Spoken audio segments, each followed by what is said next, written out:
कैलाश पर गहरा धुंध छाया हुआ था।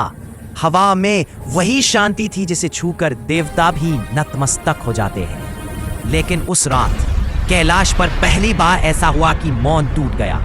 एक प्राचीन दैत्य महाशूर, जिसने हजारों वर्षों पूर्व देवलोक को चुनौती दी थी, फिर से जाग उठा था। उसकी शक्ति इतनी प्रबल थी कि उसके कदमों से पर्वत दरकने लगे और आकाश पर लाल ऊर्जा की दरारें बन गईं। वह केवल एक ही लक्ष्य लेकर आया था, शिव की शक्ति को निगलना। देवता घबराए हुए भागते हैं। हिमालय की चोटियां कांपने लगी और तभी कैलाश की गुफाओं से एक शांत वाणी गूंजी।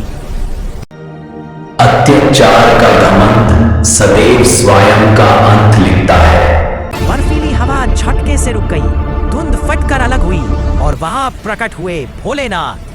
त्रिशूल उनके हाथ में, जटाओं से बहती गंगा का प्रकाश और नेत्रों में अपार ब्रह्मांड का तेज। महासूर्या दहाड़ा। आ आ आ आ।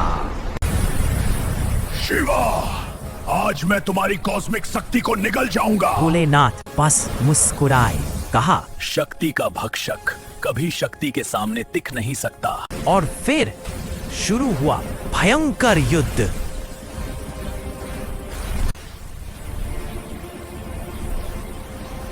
महासूर्य क्रोधित हुआ। उसकी लाल ऊर्जा हजार सूर्यों की तरह चमकी और उसने एक विशाल अग्निबाण आकाश में छोड़ा। वह बाण पृथ्वी को चीर सकता था। देवता घबरा उठे, लेकिन शिव ने बस हाथ उठाया और अग्निबाण उसी क्षण धुएं में विलीन हो गया। अब शिव का रुद्र रूप प्रकट होने लगा।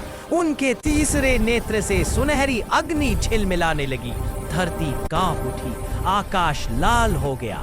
शिव ने त्रिशूल घुमाया और ऐसी दिव्य शक्ति उत्पन्न हुई कि स्वयं समय कुछ क्षणों के लिए थम गया। महासूर्य घबराया।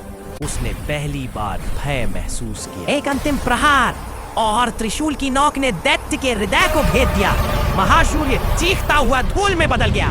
सारी लाल ऊर्जा हवा में विलीन हो गई। कैलाश फिर शांत हो गया। शिव ने आकाश की ओर देखा। उनकी आंखों में फिर वही करुणा लौट आई।